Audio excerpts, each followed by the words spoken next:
Halo Bang Rosman, selamat siang. Assalamualaikum.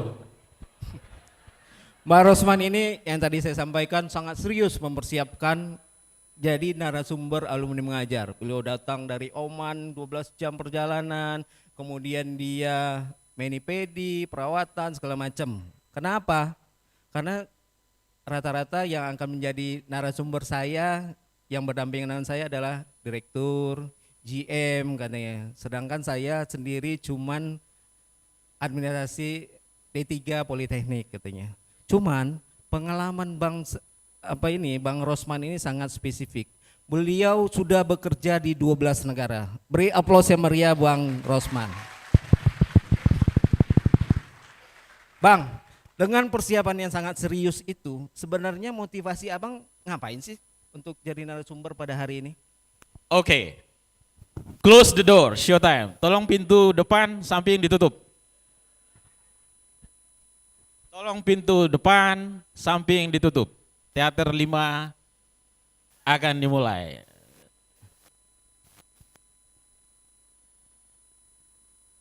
Alright.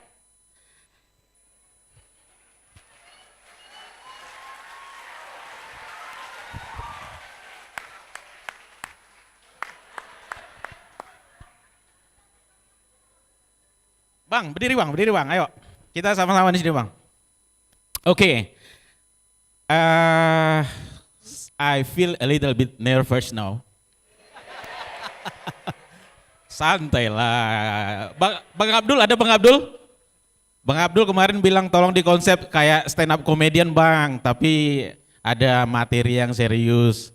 Terus terang, saya tetap sebagai murid, ada Pak Syahrudin, ada Ibu Kajur Elektro, semua dosen-dosen, ada Pak Mercedes yang saya masih hafal betul.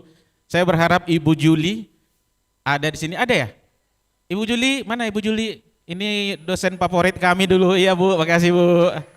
Bu, silakan maju ke depan Bu. Hidup Elektro. Bu, silakan maju ke depan Bu. Ya di depan aja Bu, di panggung Bu. Ya saya walaupun 25 tahun meninggalkan Politeknik, walaupun 25 tahun tetap saya sebagai murid. Ilmu saya tetap di bawah Pak Syahrudin, di bawah Pak Mercedes, di bawah Bu Juli, di bawah semua dosen-dosen. I am nothing. Ya, selamat datang Bu Juli. Nah, kalau Bang Jansen tadi bertanya apa sih motivasi saya yang paling kuat? Kenapa saya harus datang di sini? Saya cerita sedikit bahwa saya datang dari keluarga yang sangat sederhana. Kalau ada yang nonton spill saya, I came from the very small village. Namanya Pangaribuan. Ada yang tahu Pangaribuan? Ada yang orang Batak, coba saya apa dulu deh. Saya coba survei dulu. Ada orang Batak sini? Coba angkat tangan orang Batak. Oke. Ada yang orang Chinese? Orang Chinese ada? Kenapa saya nanti materi saya sampai ke sana?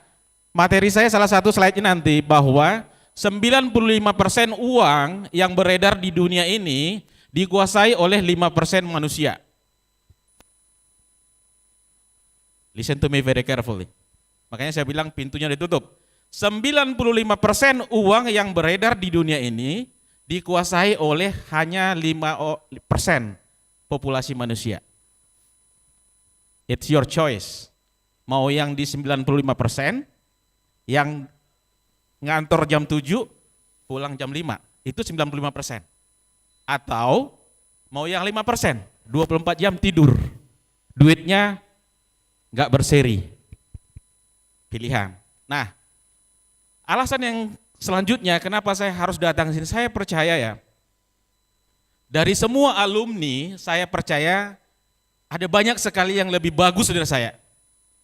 Ada banyak sekali yang punya jam terbang yang hebat-hebat dari saya. Tapi kenapa saya ada di sini? Kalau saya bisa pinjam istilahnya Pak LBP, alam semesta ini sudah mendesain masing-masing kita ini mau jadi seperti apa. Ya, jadi kalau ditanya saya pilihan keberapa Politeknik, saya cerita sedikit ya. Di awal saya nggak tahu apa itu Politeknik. Saya punya abang kerja di Kalimantan PKT, Dia telepon saya, Dek, hah? Ya, saya betul-betul nggak tahu politeknik. Dek, kamu harus masuk politeknik. Apa itu politeknik? Ternyata abang saya dapat partner engineer dari Jawa, lulusan politeknik. Singkat cerita ya, saya masuk politeknik, ya. Tapi saya bilang tadi itu semua cara alam semesta, bahwa saya harus masuk politeknik, bahwa kita semua di sini harus masuk politeknik. So never regret, harus bangga kita anak politeknik. Nah, ini yang menggelitik Bang. Secara emosional, karena saya bilang tadi, saya datang dari kampung Pangaribuan yang listriknya pada saat itu nggak ada. Makan ya, saya terus terang, saya nggak pernah malu bilang, saya harus makan ubi dulu, biar kenyang, baru makan beras. Baru makan nasi, sorry bukan beras nih makan. This is true story. Harus makan ubi dulu, biar lumayan kampung tengah, baru nasi. Dan nasi pun harus dibagi-bagi, karena gak cukup. Saya tamat SD nganggur setahun. Tamat SMP nganggur setahun. Tamat SMA nganggur setahun. Kenapa? We don't have money. Ya, ini mahal sekali presentasi saya. Oke? Begitu saya masuk politeknik, setiap semester terancam DO. Kenapa? Satu, IPI-nya pas-pasan, ada Pak Syahrudin, nilai saya 4 terus, 5 paling kencang. Yang kedua, uang kuliah. Nah ini saya mau sharing. Jadi pada masa tsunami 94 sampai 97, adik-adik nih saya bisa panggil anak-anak saya sebenarnya, udah kepala 5. Kita tahu semua politeknik itu jadwalnya sangat padat kan? Sangat padat. Tapi apa yang saya kerjakan? Saya masih sempatkan untuk ngajar privat mulai dari anak TK, SD, SMP, SMA. Pada saat yang bersamaan, saya pada saat itu aktif dalam pelayanan, saya seorang Kristiani. Jadi kuliahnya padat, ngajar privat padat, ikut pelayanan padat, dan yang terakhir, this is the key. Saya masih memberikan waktu saya untuk les bahasa Inggris di Lembaga Indonesia Amerika Jalan Mansur.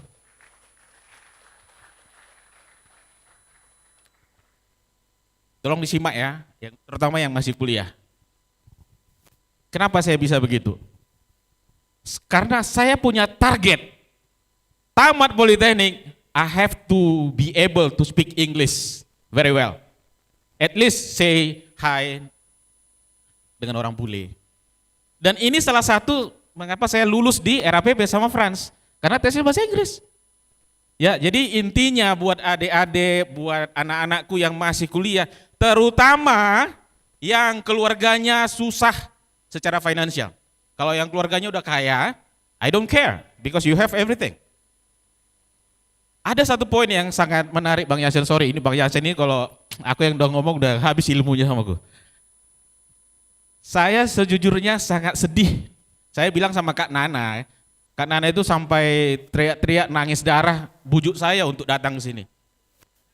Saya bilang, oke, I will come there, but be ready. Ini gedung saya pengen rubuhin ini gedung. I want to break this building. Saya pengen anak-anak yang menghadiri kuliah umum ini, you have to have your own spirit now. Catch the idea. Saya nggak mau Anda datang sini waste your time. I'm very serious. I don't want you to waste your time here.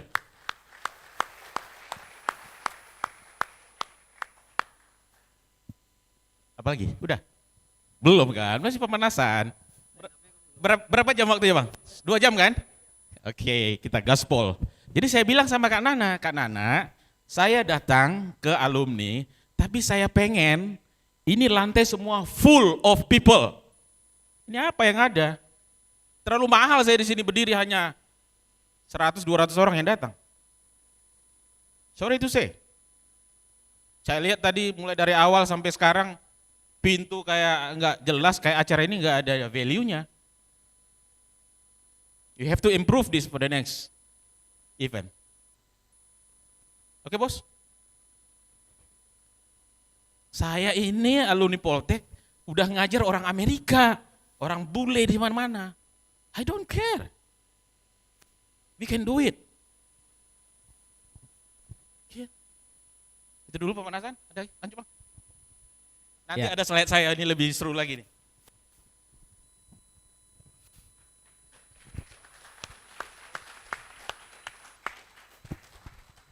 Jadi Bang Rosman ini memang punya suatu keterampilan yang sangat spesial.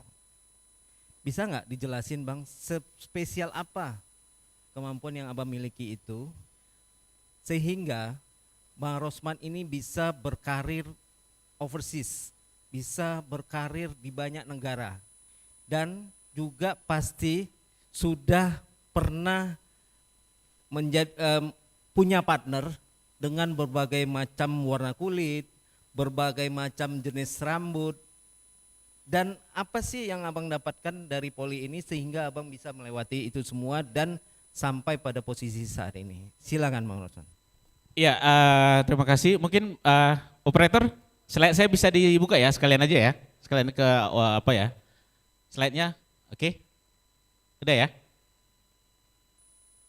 Nah, ini pertanyaan yang apa ya, sangat basic dan default sebenarnya bahwa saya percaya waktu kita di Politeknik ya, apa yang kita pelajari di Politeknik, contoh saya orang elektrik ya, elektrik.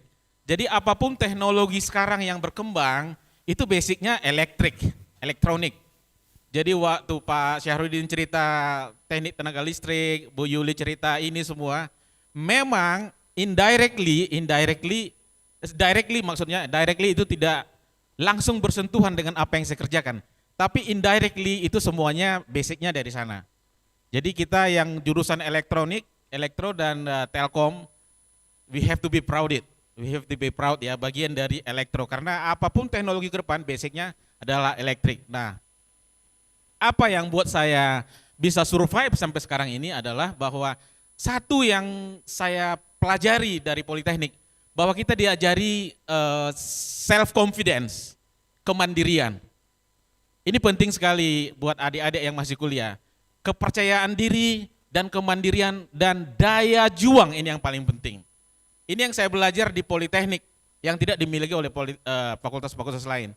Jadi ketika misalnya kita mau interview ya, saya mau kasih sharing, ada orang dipanggil tapi dari jalannya aja kita udah tahu isi otaknya apa gitu loh. Saya lihat dari adik-adik yang duduk sekarang di sini, saya lihat posisinya yang punya masa depan bagus ya, saya tahu nih yang mana nih.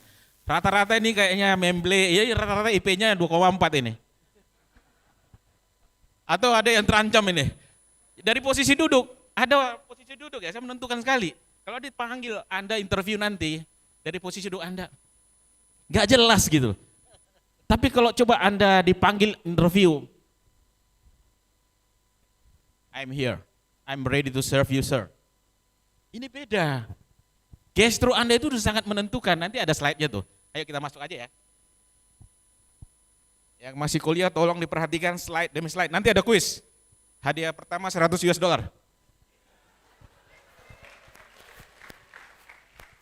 Yang pertama coba, slide pertama. Oke. Welcome to Oilfield Industry Overview. Nah, pada saat ini Indonesia produksi nasionalnya kurang lebih 600.000 barel. 600.000 barel. Produksi nasional Indonesia. Nah, berapa kebutuhan Indonesia? 1,4 juta barel. 1,4 juta artinya kita defisit kurang lebih 800.000 barel.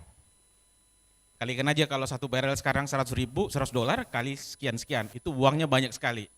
Nah, target pemerintah kita tahun 2030 produksi kita ditargetin 1 juta barrel oil per day. Sekarang baru 600. Artinya over the next 8 years kita harus produksi 400.000 oil barrel per day. Artinya akan ada banyak challenging, tantangan-tantangan khusus buat adik-adik yang kuliah di jurusan teknik.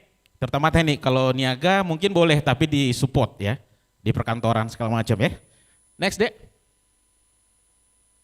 Ya, ini khusus bagi yang sudah menjelang masa wisuda. Apa selanjutnya? Ini ada beberapa pilihan ya. Nih, cari pekerjaan kah? Ini apa nih? Mau lanjut extension? Kalau ada yang punya kemampuan ini dan ini, saran saya memang lanjut extension. Jangan buru-buru dulu. Tapi boleh sambil kuliah, kerja. Karena kenapa? Karena Anda kuliah, kerja sambil melatih mental. Oke? Ini ada pilihan juga. Nih kalau ada yang mau nikah. Ada di sini yang mau nikah? Tamat kuliah langsung mau nikah? Yang bening-bening biasanya cepat laku ini. Ayo, yang bening-bening ya. Jok. Nah ini kuncinya nih. Banyak sekali kita kalau gagal cenderung menyalahkan orang lain. Kenapa nilai IP kamu rendah? Wah, dosen saya dosen killer. Oh, saya nggak punya waktu, saya nggak ada data, saya bla bla bla, too much excuse. Ini fenomena orang zaman sekarang. Excuses. Alasan mencari pembenaran. Nah, ini pernah dengar nggak ini? Kalau kita dihadapkan dua pilihan, hidup atau mati, kira-kira kita hidup atau mati? Hidup ya Bu ya. Tapi apa yang terjadi? Orang terlalu comfort di zona nyaman. Orang nggak mau ambil resiko. Orang nggak mau ambil resiko. Ya. Nah, saya sama Frans Herman ini ada dua perbedaan. Frans Herman termasuk hidupnya yang smooth. Karena dia kalau di oil field, dia hanya berkarir di Schlumberger. Saya sudah bolak-balik ganti brand. Saya sekarang di Baker Hughes International Oman. Saya baru sign kontrak untuk Halliburton Kuwait. Jadi saya sekarang lagi proses transfer ke Kuwait. Ada plus minusnya. Kalau Frans nanti pensiun, mungkin sudah belasan miliar uang pensiunnya. Saya nggak sampai belasan miliar, tapi saya punya pengalaman yang sangat hebat, sangat luar biasa. Kenapa? Karena begitu kita shifting dari satu brand ke brand lain, ini risikonya sangat besar. Kita ninggalkan karir kita yang sudah 10 tahun di sini, dan kita harus pindah ke brand lain. Ini risikonya sangat besar sekali. Tapi saya beli itu risiko. Makanya, sorry to say, mungkin saya satu dari sekian banyak alumni, sekian banyak ya, bukan sedikit, banyak alumni yang punya aset miliaran. Saya salah satunya, mungkin yang menempati rumah harganya 6M. I have to be proud to say this. Saya kalau dibilang sombong, tapi memang saya harus bicara karena kalau saya bilang saya gembel 25 tahun, ngapain Anda datang sini? Ya kan? Saya punya, puji Tuhan, alhamdulillah saya punya dealer Honda, saya punya karyawan, saya punya 3 roda 4 sama supir, istri saya pegawai negeri, anak saya pintar-pintar, wow. Dari anak yang dari kampung-kampung tadi. Nah ini anak-anak yang masih kuliah nih, tolong build your dream. Keep dreaming. Mimpinya harus besar dek. Jangan mimpimu begitu tamat, PNS lah. Yang penting dapat kerja, UMP lah. Nomor lah. Dream big. But once you wake up, begitu Anda bangun, stop dreaming, run. Don't walk. Kenapa? Begitu Anda jalan, kiri kanan muka belakang kompetitor Anda siap memangsa Anda. Run. Sprint. Jangan jalan. Dream big. But once you wake up, don't walk, run. Ini enggak diajarin di kampus Pak Sarudin ya? Ada diajarin di kampus ini. Kampus ngajarin anak akuntansi, anak banking tentang duit. Tapi enggak diajarin bagaimana cara kerja uang. How money works. Nanti ada slide-nya. Bagaimana uang bekerja untuk kita. That's the key. Oke, next slide. Nah, tadi salah satu pilihannya adalah mencari lapangan pekerjaan. Nah, ada banyak sekali, ada kerja di pabrik, PKS, bla bla bla bla. Ada yang jadi artis, tadi ada adik kita yang lagi mau jadi penyanyi. Very good. Nah ini nih, oil and gas. Saya mau sharing sedikit oil and gas. MLM nih, jangan ada yang alergi dengan MLM. Salah satu profesi yang paling cepat mendatangkan cuan, nih. Teman-teman alumni, sorry kalau yang terlibat dalam dunia insurance, networking, keep it up. Keep it up. Memang ini profesi yang sangat dicaci maki orang. But this is very powerful. Kenapa? Karena di dunia MLM kita cerita eksponensial. Kalau Anda berkarir walaupun sampai jenjang direktur, sorry Bang Suhendri, sorry bos, tetap angpau kita, gaji kita ditakar sama perusahaan. Termasuk dengan saya, 25 tahun kerja, gaji bulanan, semalam kita bahas 9-10 digit ya. Ya Geb ya? 10 digit bulanan, 25 tahun. Tapi sampai sekarang masih yes sir, yes sir. Something wrong here. Usia 50 tahun harusnya duduk tenang di rumah menikmati antar jemput anak sekolah, bawa anak liburan. Nggak perlu lagi ke Oman kerja. Ini yang saya bilang something wrong. Saya nggak mau saya yang tersesat ini diikuti sama kalian anak-anak nih. Kalau para dosen-dosen, sorry Pak, ya kita sudah tinggal nunggu check out aja Pak ya. Kita tinggal nunggu antrian aja Pak. Kalau udah kepala 40 ke atas, yes, we done. Nothing we can do. Tapi buat Anda yang masih belasan 20 tahun, let's rock and roll. Make up your dream. Make up your dream, boys. Oke, next.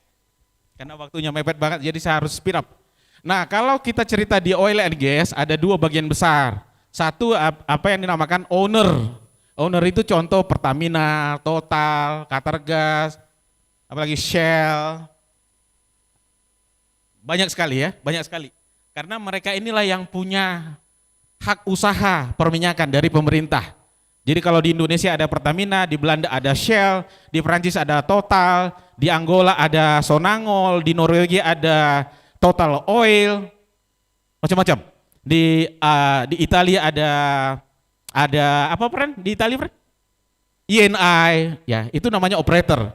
Jadi mereka ini yang punya lisensi dari pemerintah untuk mengoperasikan blok perminyakan. Nah yang kedua dinamakan service company. Nah di service company ini saya sudah pernah terlibat. Service company ini adalah top 5 service company worldwide. Operator ini tidak bisa mengolah lahan perminyakan tanpa service company. Karena beliau-beliau inilah yang punya teknologi. Saya sekarang di Baker Hughes, France masih Schlumberger.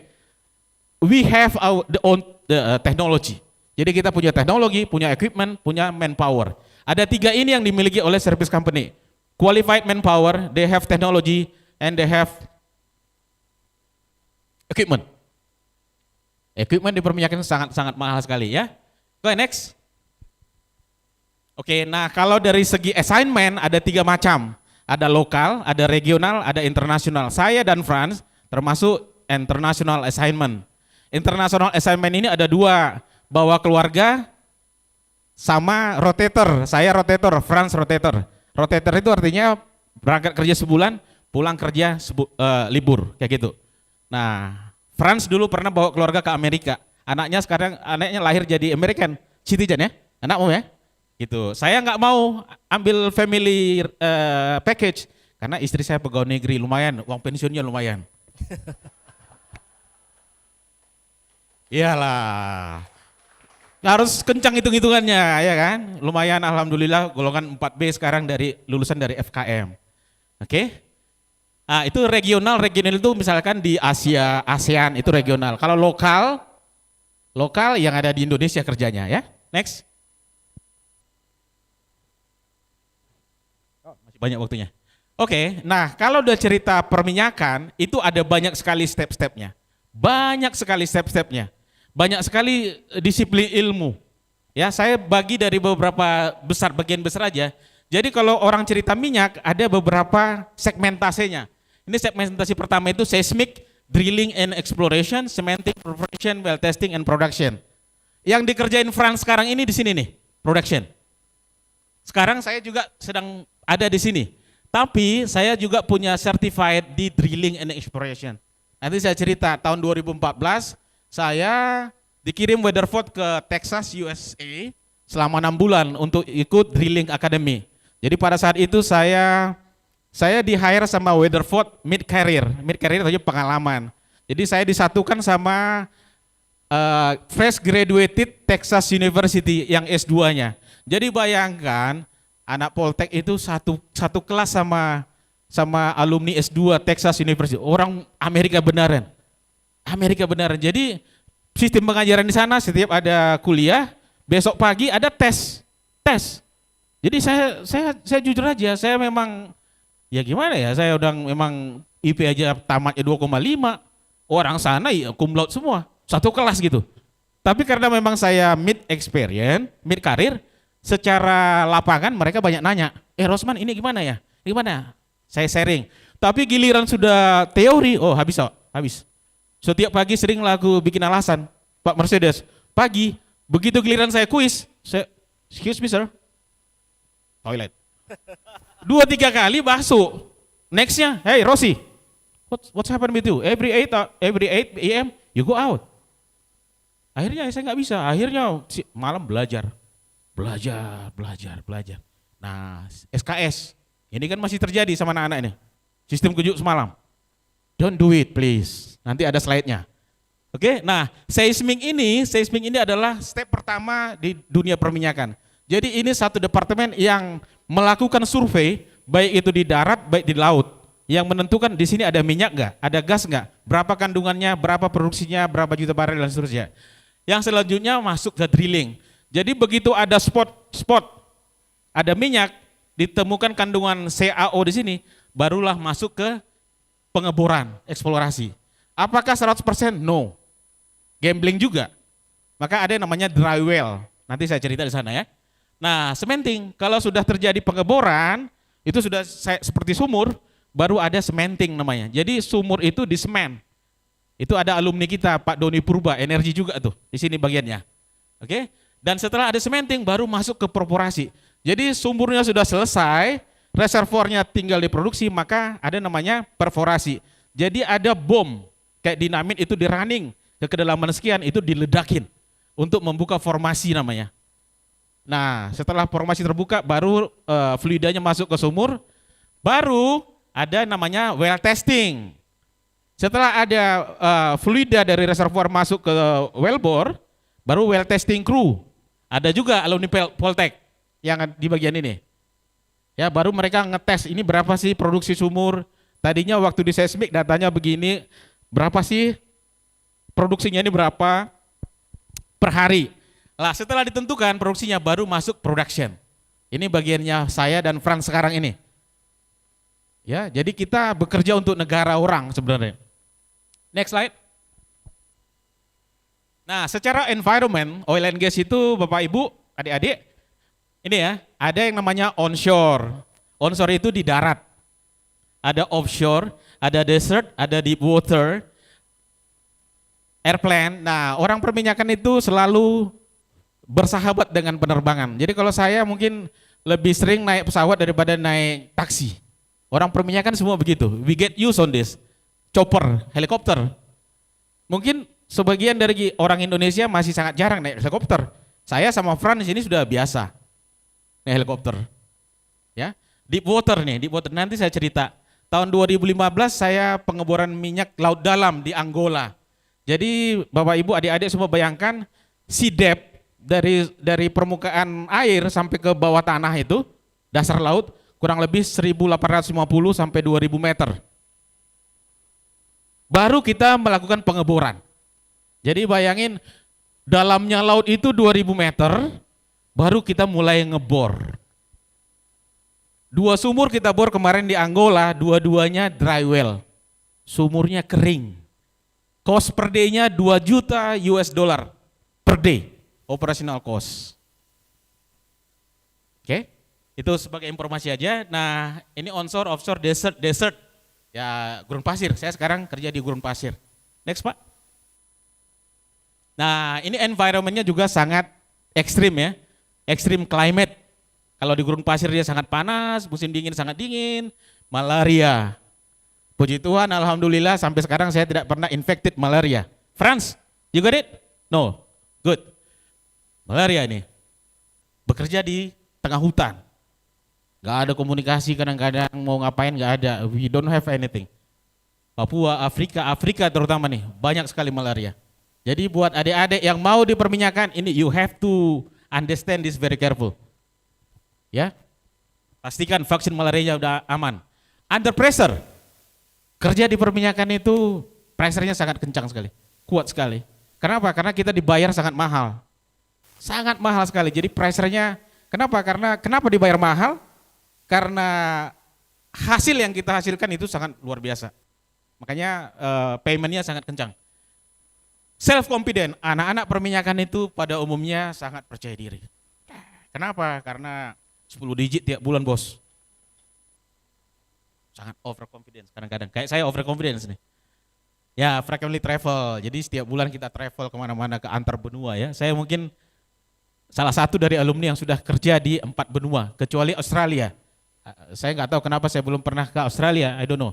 Familyhood, biasanya orang perminyakan ini sangat family. Sangat mencintai anak-anak, sangat mencintai keluarganya. Kenapa? Karena sebulan 2 bulan kadang-kadang kita away from family.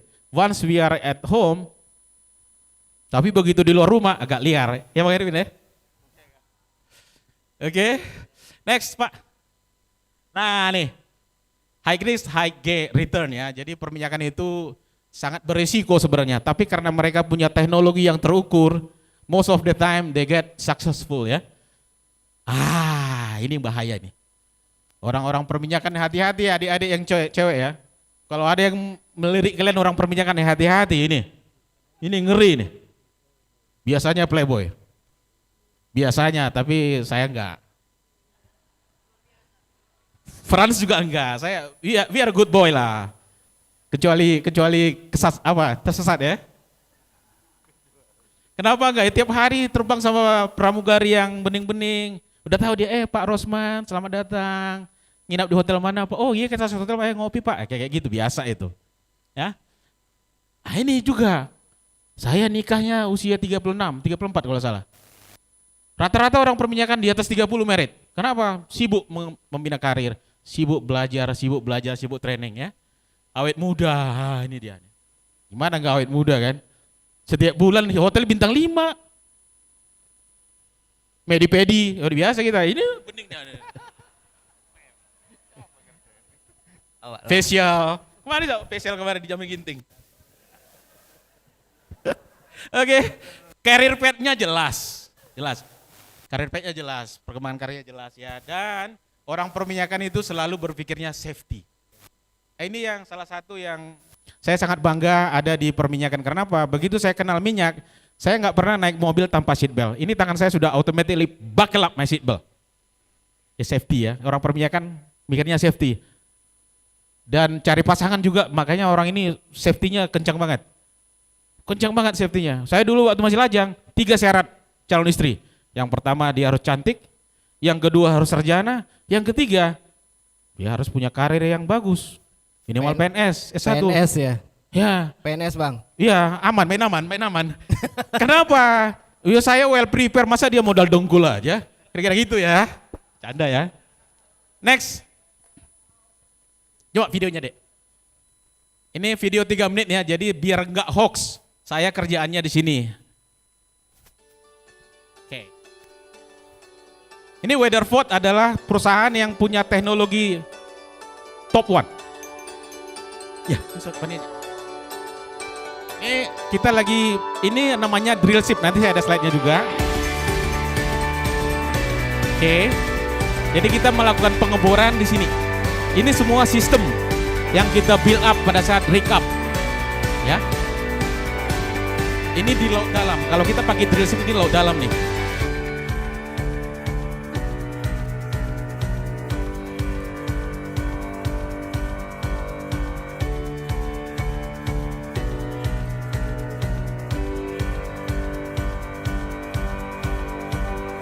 Ini namanya BOP, blow out preventer. Ini sistemnya, equipmentnya Weatherford nih. Ini semua elektronik. Elektronik ini di kedalaman laut sekian dan dikontrol dari surface by software. Ya. Ini yang kita kerjakan kalau kita lagi ngebor di laut dalam. Ini peralatan semua yang kita install secara manual. Jadi kita kalau lagi kerja ini nggak seperti manusia, Bang. Nggak seperti manusia, ada peralatan sana, peralatan sini, tuh. Baru kita main hammering sini. Wow, ngeri lah, ngeri. Oke,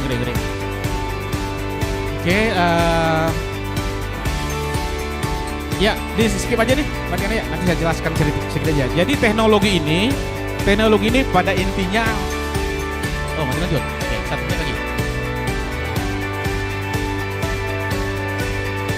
Ini semua kerjanya hidrolik sama pneumatik di sini.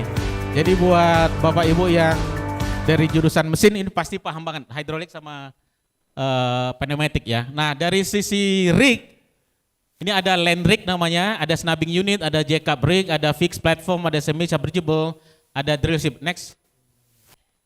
Ini pengetahuan aja, overview aja. Next. Nah, ini namanya land rig. Land rig ini rig yang dipakai untuk melakukan aktivitas semua perminyakan di darat. Next.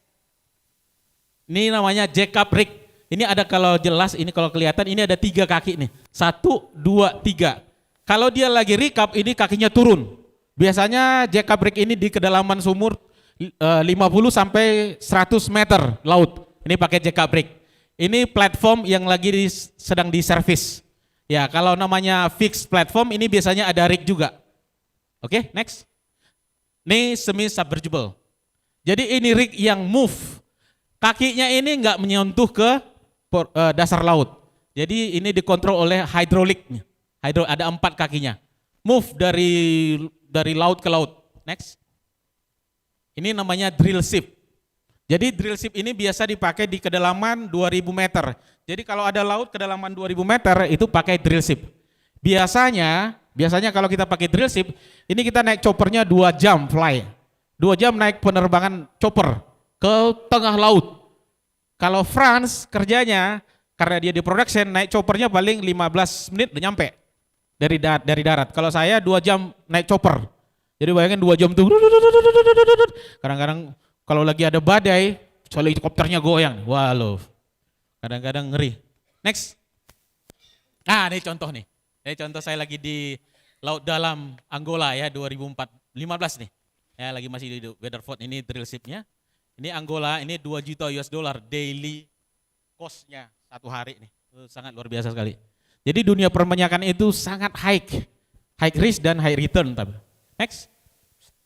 Nih snubbing unit. Snubbing unit ini juga sangat-sangat berbahaya karena kita kerja di puncak nih. Di puncak kita kerja di sini nih. Jadi bayangin ketinggian 40-50 meter, kalau lagi di laut goyang, waduh ini harus banyak-banyak berdoa ini. Next. Ini nih. Gimana kita mau nyampe ke perminyakan? Daya saing, bos. Apa yang kita punya anak-anak mahasiswa ini? Mau ngapain? Nanti saya ada slide-nya juga. Kalau kalian lagi ada waktu spare, kalian ngapain di rumah? Kenapa? Karena apa yang kau lakukan pada saat orang tidur, itulah yang menentukan masa depanmu 5 sampai 10 tahun ke depan. Ya, paham ya? Jadi kalau orang lagi kuliah, ya kita kuliah, jangan pula kemana-mana. Kalau lagi orang jam istirahat, kalau orang tidur jam 10, you tidur jam 1 dong. Kalau orang tidur jam 10, you tidur 10, ya sama aja. Kalau orang bangun jam 7, you bangun jam 4. Kenapa? Karena kalau you hanya follow other people, you are just a follower. Nanti ada slide-nya. Ya mahal sekali loh Pak, ini nggak ada ngajar di kampus ini. Oke, jangan tidur yang belakang. Next. Nah ini, saya ambil data nih. Jawa Pos nih, 2013 ini anak politeknik nih. Habis. Oh my God. Ya, makanya next time ini harus aku sendiri yang ngomong, jangan yang lain-lain lah. Minum. Gak jelas ini. Nih ya. Next slide. Ini lihat aja nanti di apa ya, Jawa Pos. Next slide. Sedikit lagi. Ini penyebabnya. Men, boys and girls.